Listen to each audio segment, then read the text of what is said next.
तो महाराष्ट्र और झारखंड में विधानसभा चुनाव का बिगुल बज चुका है। चुनाव आयोग ने तारीखों का ऐलान कर दिया है। महाराष्ट्र में एक ही चरण में यानी 20 नवंबर को चुनाव होंगे, जबकि वोटों की गिनती 23 नवंबर को होगी। वहीं झारखंड की बात करें तो यहां 2 चरणों में चुनाव होगा। पहला चरण 13 नवंबर और दूसरा चरण होगा 20 नवंबर को। झारखंड के नतीजे भी 23 नवंबर को आएंगे। सभी वोटर्स की भागीदारी बिल्कुल आवश्यक है, वांछनीय है, आवश्यक है, रिक्वेस्टेड है। We appeal to everyone to come and vote in large numbers in these elections also. साथ ही सभी राजनीतिक दल, सभी कैंडिडेट्स से भी अनुरोध है कि पूरे नियमों का पालन करते हुए कैंपेनिंग के दौरान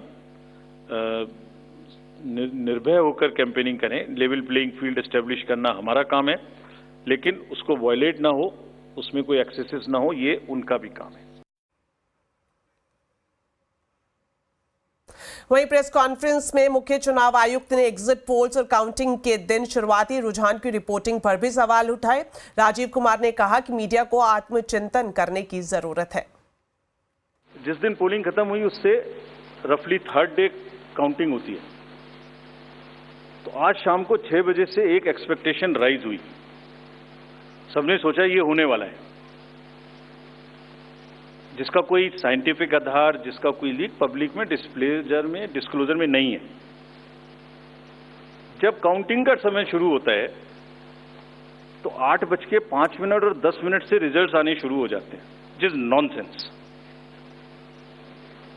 आप बताइए, मेरी पहली काउंटिंग 8:30 बजे शुरू होती है और हमारे पास प्रमाण है इस बार कि 8:05, 8:10, 8:15 पर आने लगा इतने की लीड, इतने की लीड, इतने की लीड, इतने की लीड। ऐसा तो नहीं है। I am just posing question, we are not gone into this, but ऐसा तो नहीं है कि एग्जिट पोल को जस्टिफाई करने के लिए वो शुरू में ट्रेंड्स आ गए। 8:30 बजे जब काउंटिंग शुरू हो रही है तो 9 बजने में 10 मिनट, 9 बजने में 5 मिनट से पहले 20 मिनट भी लगेंगे एक राउंड में, तो आ ही नहीं सकता। और हम उसको 9:30 बजे वेबसाइट पे डालते हैं, 9:31 पे एग्जैक्टली। कभी भी देख लीजिए एक के बाद। वहीं चुनाव आयोग ने ईवीएम पर सवाल उठाने वालों को भी करारा जवाब दिया। उन्होंने कहा कि नतीजे मन मुताबिक नहीं आने पर ईवीएम या फिर चुनाव आयोग पर सवाल उठाना गलत है। First level checking, randomization, second randomization, storage में रखना, स्टोरेज से बाहर निकालना, कमीशनिंग करना, कमीशनिंग के बाद वापिस स्टोरेज में रखना, फिर उसको पोलिंग डिस्पर्सल के दिन ले जाना, फिर उसको बूथ पे पहुंचाना, बूथ पे पूरा दिन वोटिंग कराना, फिर सील करना, फिर वापस स्टोरेज में रखना, फिर काउंटिंग के दिन निकालना, फिर पूरे दिन दिखाना। इसमें हर समय पर पॉलिटिकल पार्टी या उस कैंडिडेट या उसका एजेंट मौजूद रहते हैं। आप पिछले 15-20 इलेक्शंस देख लीजिए। It is giving results after results differently. जहां मतलब ऐसा नहीं हो सकता कि जब पसंद का रिजल्ट ना आए तभी गलत है, ऐसा नहीं हो सकता। शिवसेना यूबीटी के सांसद संजय राउत ने कहा कि चुनाव आयोग ये सुनिश्चित करे कि हरियाणा जैसा हाल महाराष्ट्र में ना हो।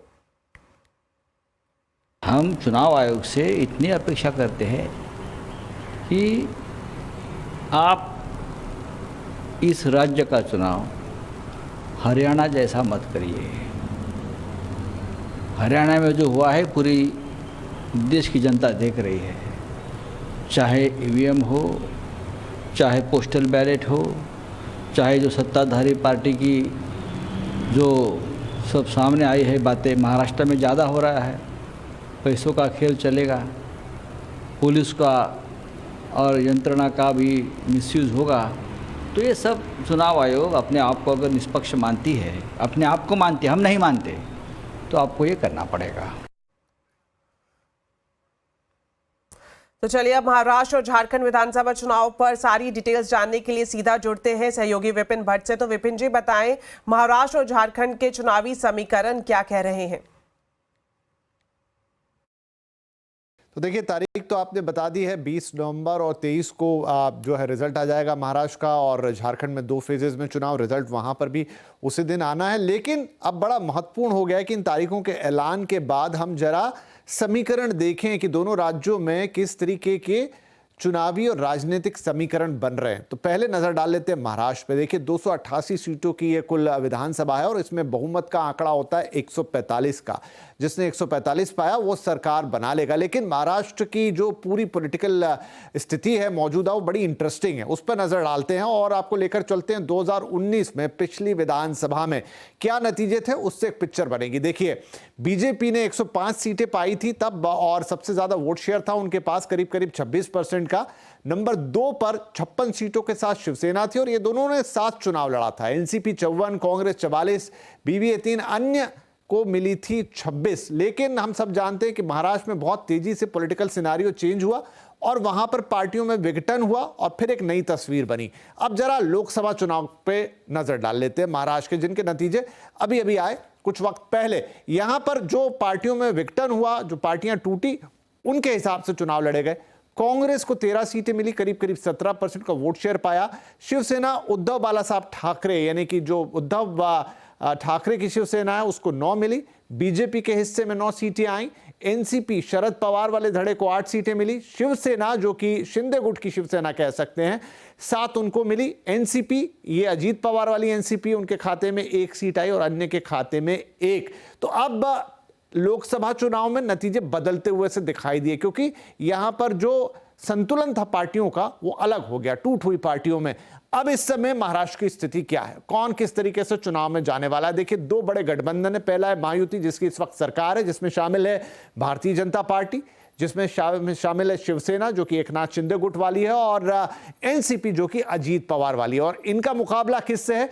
इनका मुकाबला है महाराष्ट्र की महाविकास आघाड़ी से, जिसमें कांग्रेस एक हिस्सा है, उद्धव ठाकरे की, उद्धव बालासाहब ठाकरे शिवसेना है, और शरद पवार वाली समाज एनसीपी यहां पर शामिल है। तो अब इन दोनों को मैदान में आपस में उतरना है और यह मुकाबला बेहद दिलचस्प होने वाला है। दूसरी तरफ झारखंड, जहां पर इतना कॉम्प्लेक्स तो नहीं है मामला, हालांकि वहां पर भी गठबंधन है, वहां की भी एक नजर डाल लेते हैं। तो पिछले अभी देखिए 81 सीटों पे कुल ये विधानसभा खड़ी है, 41 बहुमत का आंकड़ा होता है। 2019 में क्या था? झारखंड मुक्ति मोर्चा जेएमएम जिसकी सरकार रही, उसने सबसे ज्यादा 30 सीटें पाई, करीब करीब 19% का वोट शेयर इनके हिस्से आया। कांग्रेस जो कि उनकी पार्टनर रही 16 सीटें, बीजेपी को 25, एजेएसयू को 2, आरजेडी को 1 और अन्य के हिस्से में 7 सीटें वहां पर आई थी। 2024 के लोकसभा में क्या तस्वीर बनी उससे भी एक अंदाजा लगेगा। बीजेपी को यहां सबसे ज्यादा 8 सीटें मिली, ऑलमोस्ट 45% के आसपास का वोट शेयर इनके हिस्से में आया। जेएमएम को 3 सीटें मिली, कांग्रेस के हिस्से 2 आई और एजेएसयू को 1 मिली। अब यहां पर राजनीतिक समीकरण क्या है? राजनीतिक समीकरण ऐसे हैं कि यहां पर जेएमएम के साथ कांग्रेस है, आरजेडी और सीपीआई एमएलए, इन 4 का महागठबंधन इस राज्य के अंदर है। वहीं यहां पर एनडीए कह लीजिए या फिर बीजेपी कह लीजिए अपने पार्टनर्स के साथ चुनावी मैदान में है, जहां पर बीजेपी के साथ नीतीश की जनता दल यूनाइटेड जो कि एनडीए की पार्टनर है और एजेएसयू, ये 3 मिलकर चुनाव लड़ेंगे। तो ये पूरा राजनीतिक समीकरण है इन दोनों राज्यों का, बड़ा इंटरेस्टिंग होगा। अब चुनावी तारीखें सामने हैं, चुनावी बिगुल बज चुका है और यहां से हमको सभी तरह के चुनावी गठजोड़, सभी वायदे, तमाम तोड़ तोड़ाव सब देखने को मिलेंगे। शुक्रिया विपिन जी, विस्तार से महाराष्ट्र और झारखंड की चुनावी तस्वीर दर्शकों को बताने के लिए। तो महाराष्ट्र और झारखंड में क्या है चुनावी समीकरण? आज चुनाव अड्डा में इसी पर होगी बड़ी चर्चा शाम 7:57 पर।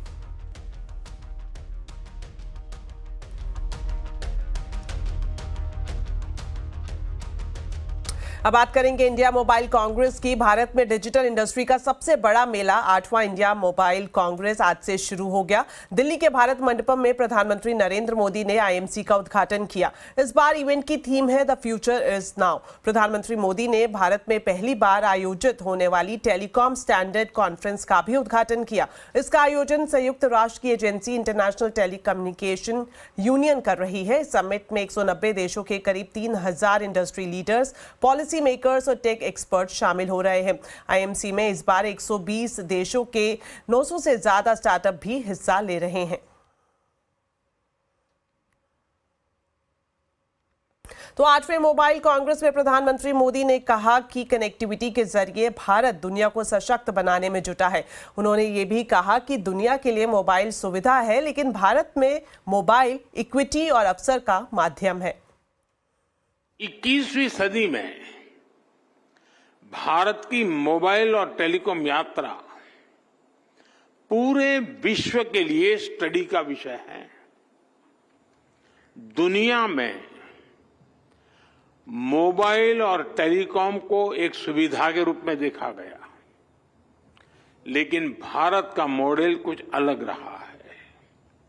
भारत में हमने टेलीकॉम को सिर्फ कनेक्टिविटी का नहीं, बल्कि इक्विटी और अपॉर्चुनिटी का माध्यम बनाया। तब हमने डिजिटल इंडिया के 4 पिलर्स की पहचान की थी। पहला, डिवाइस की कीमत कम होनी चाहिए। दूसरा, डिजिटल कनेक्टिविटी देश के कोने कोने तक पहुंचे। तीसरा, डेटा सबकी पहुंच में होना है। और चौथा, डिजिटल फर्स्ट ही हमारा लक्ष्य होना चाहिए।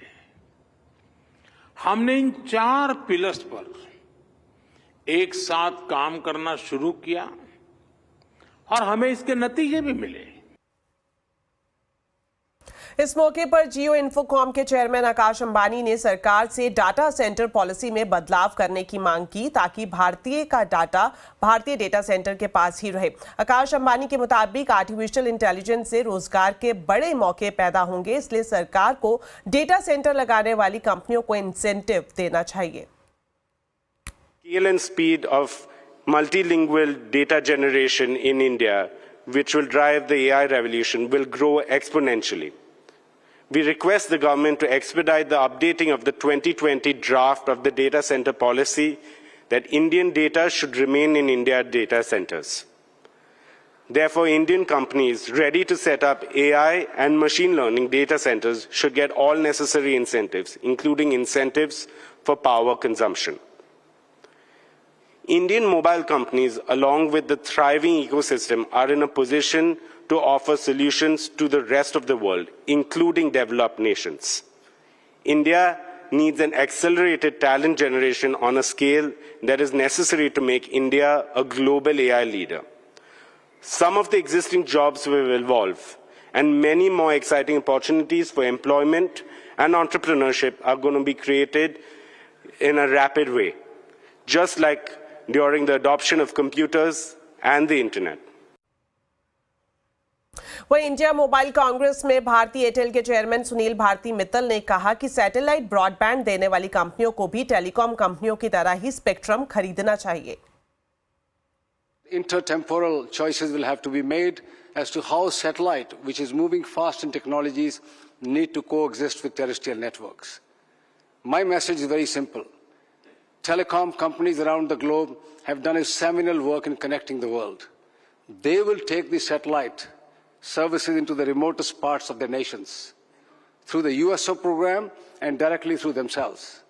And those satellite companies who have ambitions to come into urban areas serving elite retail customers just need to take the telecom licenses like everybody else, be bound with the same conditions.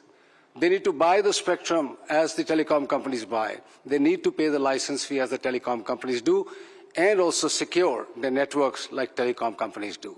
This is a simple solution which can be done on a global scale, and India can again show the way in this particular regard. चलिए अब satellite spectrum के मुद्दे को समझते हैं, क्योंकि ये मुद्दा आज इंडिया मोबाइल कांग्रेस में छाया रहा। इस मुद्दे पर जियो और भारती एयरटेल एक साथ आ गए। तो पूरा मामला समझते हैं असीम मनचंदा से। तो असीम, बताएं सैटेलाइट स्पेक्ट्रम पर पेच कहां फंसा है? देखिए, सैटेलाइट स्पेक्ट्रम को लेकर के शुरू से विवाद है कि इसकी नीलामी होनी चाहिए या इसका एलोकेशन होना चाहिए। टेलीकॉम रेगुलेटर ट्राई ने इसको लेकर के एक कंसल्टेशन पेपर जारी किया और ट्राई चाहता है कि स्पेक्ट्रम का जो एलोकेशन होना चाहिए, तो उसको लेकर के काफी विवाद छिड़ गया। रिलायंस जियो ने चिट्ठी लिखी और कहा कि नहीं, इस स्पेक्ट्रम का ऑक्शन होना चाहिए। खासतौर पर कि बड़ी सारी कंपनियां स्पेस को लेकर के इंटरेस्टेड है। एलन मस्क की कंपनी स्टारलिंक इसके अंदर इंटरेस्टेड है, वनवेब इसके अंदर काफ़ी ज़्यादा इंटरेस्टेड है। तो ये इसीलिए ये चाहते हैं कि जो स्पेक्ट्रम है, इस स्पेक्ट्रम का ऑक्शन होना चाहिए और ऐसा ना हो कि ये स्पेक्ट्रम आने वाले दिनों में जो टेरेस्ट्रियल नेटवर्क है उसके साथ ही कम्पीट करने लग जाए। तो इसीलिए डिमांड लगातार रखी जा रही थी। तो आज सुनील भारती मित्तल ने भी एक सरप्राइज दिया। वो पहले भी मांग कर रहे थे कि इस स्पेक्ट्रम का एलोकेशन होना चाहिए, लेकिन उन्होंने आज क्लियर कर दिया कि इस स्पेक्ट्रम का ऑक्शन होना चाहिए और जो भी कंपनी अगर वो कमर्शियल सर्विसेज देना चाहती है, वो अगर ये चाहती है कि जो अर्बन कस्टमर्स हैं जो कि हाई पेमेंट कर सकते हैं, उनके लिए ये स्पेक्ट्रम की नीलामी की जानी चाहिए और उनको भी बाकी जैसी भी कंपनियां उनको भी अपना नेटवर्क उसी तरह से लगाना पड़ेगा जैसे कि टेलीकॉम कंपनियां लगा रही हैं। तो एक विवाद जो पहले लग रहा था कि एक होगा कि सारी टेलीकॉम कंपनियां एक पेज पर नहीं आएंगी कि स्पेक्ट्रम का एलोकेशन होना चाहिए, तो अब वो सारा का सारा एक पेज पर आता हुआ दिखाई दे रहा। अब आगे चल करके सरकार के लिए भी पॉलिसी बनाने की राह काफी आसान हो जाएगी और सरकार इस स्पेक्ट्रम का जो नीलामी है वो कर सकेगी। शुक्रिया असीम ये पूरा मामला समझाने के लिए। वहीं कुमार मंगलम बिरला ने वोडाफोन आइडिया के रिवाइवल का भरोसा जताया है। हमसे खास बातचीत में उन्होंने कहा कि पहले भी मुश्किल वक्त से निकल चुकी है Vodafone idea. Confident, many say that Voda's turnaround is kind of impossible. Do you believe so, or do you believe that there's still? No, not at all. We don't think it's impossible. In fact, I would say very confidently that it's around the corner. And we've been written off several times in the past. It's about time that now is, we shed that impression about that. जियो ने India mobile Congress में जियो Bharat phone के 2 नए models launch किए। इन दोनों models की कीमत 1099 रुपए रखी गई है। इन फोन्स में 400 से ज्यादा लाइव टीवी, जियो सिनेमा, जियो प्ले और जियो चैट के साथ यूपीआई की सुविधा भी दी गई है। ये दोनों फोन्स की कीमत 1099 रुपए है और जैसे मैं आपको बता रहा था कि लाइव टीवी के अलावा इसके अंदर जियो सिनेमा है जिसके अंदर के पिक्चरें देख सकते हैं, वीडियो शो देख सकते हैं और जैसे क्रिकेट के जो लाइव मैचेस आते हैं वो भी इसके ऊपर देखने को मिलते हैं जो जियो सिनेमा में सपोर्ट होते हैं। इसके अंदर यूपीआई का डिजिटल पेमेंट भी सपोर्ट करता है, पेमेंट देने के लिए भी, पेमेंट लेने के लिए भी और क्यूआर कोड के द्वारा स्कैन करके भी। और उसके अंदर जो एक सबसे खासियत बात है यूपीआई के अंदर, जो इसके अंदर साउंड बॉक्स है वो इनबिल्ट है, उसके लिए कोई अलग से पैसे नहीं देने पड़ते। तो जब भी पैसे प्राप्त होते हैं तो साउंड बॉक्स बताता है कस्टमर को इतने पैसे प्राप्त हुए।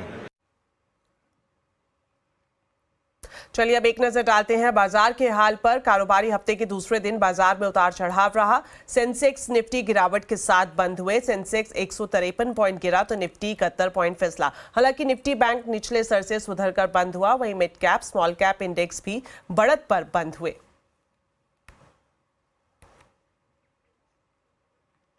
आज से हुंडई मोटर इंडिया का आईपीओ खुल गया है। मारुति के बाद करीब 20 साल बाद किसी ऑटो कंपनी का आईपीओ आया है। 28,000 करोड़ रुपए के इस मेगा आईपीओ को एंकर निवेशकों ने भी हाथों हाथ लिया है। पहले दिन अब तक हुंडई मोटर का आईपीओ 17% तक भर गया है। आईपीओ के बाद कंपनी की ग्रोथ स्ट्रैटेजी पर हुंडई मोटर इंडिया के सीईओ और होल टाइम डायरेक्टर तरुण गर्ग से खास बातचीत की सीएनबीसी आवाज ने। देखिए। वैल्यूएशन पे तो मैं कहूँगा कि जो भी बैंकर्स का फीडबैक था उसी पे हम गए हैं। कल की जो एंकर बुक आई है आप देखिए किस तरह का डाइवर्सिफाइड पोर्टफोलियो है। जैसे मैंने आपको बताया, चाहे वो ग्लोबल इन्वेस्टर हैं, लोकल इन्वेस्टर हैं, पेंशन फंड हैं, इंश्योरेंस कंपनीज हैं, सबकी तरफ से हमें बहुत ही ज़बरदस्त उत्साह मिला है। तो हमारा यह मानना है कि ये एक बहुत अच्छी चीज़ दर्शाता है। जहाँ तक हुंडई की स्ट्रैटेजी की बात करते हैं तो आप देखिए एक बहुत ही बड़ा डिफ्रेंशिएशन है हुंडई में। पहली बात, जो हमारा पेरेंट है वो 3rd बिगेस्ट OEM बन चुका है। हमारे पास हर तरह की टेक्नोलॉजी है। आप बात करिए चाहे वो बैटरी इलेक्ट्रिक व्हीकल है, चाहे वो अगर हम पेरेंट की बात करें प्लग इन हाइब्रिड है, स्ट्रॉन्ग हाइब्रिड है, चाहे CNG है, पेट्रोल है, डीजल है, यहाँ तक कि उनके पास हाइड्रोजन भी है। तो हमारे पास हमेशा ये एक अपॉर्चुनिटी रहती है कि हम हर कंट्री में जिस तरह की भी वहाँ पर कस्टमर की प्रेफरेंस है उससे हम वो टेक्नोलॉजी वहाँ पर लॉन्च कर सकते हैं। और यही हमने पिछले 26 सालों में किया है। हमेशा बेंचमार्क रेस करने की कोशिश किया है और जिसकी वजह से आप देखिए कि हमने एक क्वालिटी ऑफ ग्रोथ के साथ चले हैं कि ना सिर्फ वॉल्यूम ग्रोथ रहा है, मार्केट शेयर अच्छा रहा है, लेकिन प्रॉफिटेबिलिटी भी, एबिटा मार्जिन भी आप देखिए, अगर फाइनेंशियल ईयर आप 24 के देखते हैं तो 13.1% का एबिटा मार्जिन है और उसको हमने कंटिन्यू किया है Q1 ऑफ फाइनेंशियल ईयर 25 में भी। और तो ये एक दर्शाता है कि जो हमारी स्ट्रैटेजी रही है नए नए फीचर्स देने की, प्रीमियमाइजेशन की, डोमेस्टिक और एक्सपोर्ट दोनों पे फोकस करने की। आज एक्सपोर्ट बहुत ही स्ट्रांग हमारी मार्जिन्स को हेल्प करता है, 20% हमारा वॉल्यूम एक्सपोर्ट में जाता है और कैपेसिटी यूटिलाइजेशन कंसिस्टेंटली 90% प्लस रहा है। चलिए, वक्त हो गया एक छोटे से ब्रेक का, लेकिन खबरें अभी और भी हैं। आप देखते रहिए आवाज समाचार।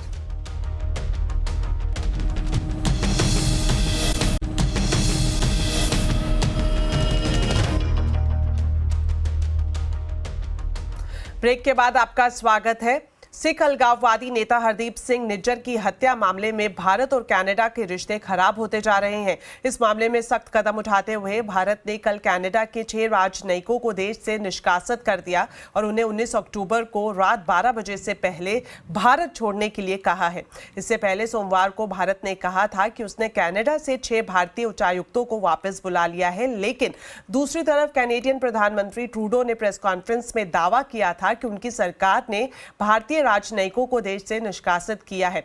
यही नहीं, कनाडा के RCMP यानी रॉयल कैनेडियन माउंटेड पुलिस ने भारत पर गंभीर आरोप लगाते हुए कहा था कि भारत सरकार के एजेंट कनाडा की धरती पर आतंक फैलाने के लिए लॉरेंस बिश्नोई ग्रुप के साथ सहयोग कर रहे हैं, जिस पर भारत सरकार ने जवाब देते हुए आरोपों को बेतुका बताया।